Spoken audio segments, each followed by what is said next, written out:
Slaymaker for International Boxing News, and I'm joined by Ben Shalom after a very successful night of boxing at York Hall. I mean, Fraser Clarke and Caroline Dubois looking very good tonight.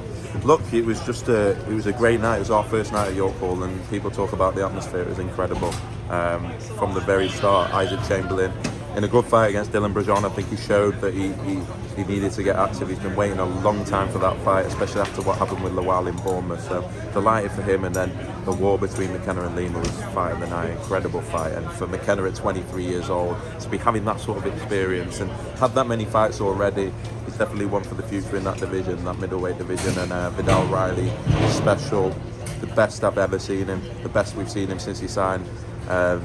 Yeah, delighted for him, and Caroline Dubois is just on another level, something very, very, very special, and yeah, it's exciting for the future. Definitely, I mean, a fantastic performance from Caroline. I think career best, I think it would be fair to say. Where does she go now? I said to her, the IBO titles, probably there's not much in between where she fought today and that all world titles. I mean, final eliminator, she kind of was saying she's going to leave it to you guys. Where does she go next? Look, I think the IBO is a good shout. I think, look, she wants Michaela Mayer. That's the one she seems to have in her head. She's restless. She wants to go already. She took on Lascano, number 3 in the world in box rec, and was the first woman ever to put her down. And when you look at Estelle Mosley and how that fight went and how that was so close, and then you look at a 22-year-old girl just absolutely dominating from start to finish in a performance that isn't even her best, shows the level that she's at. And so yeah, she's ready for the big time. Definitely, it was a fantastic performance. I mean, Richard Riakporhe as well, moving on to the Cruiserweights.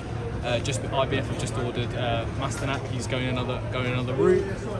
Final for the world title, Opetaia versus Richard Riakporhe. Trying to get that over here.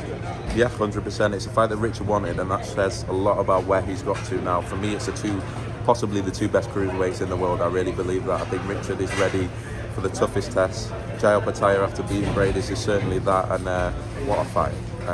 We need to get it over here. Huge fight. And with Masternak choosing the other route, could we see Masternak fight Chris Billam-Smith over here?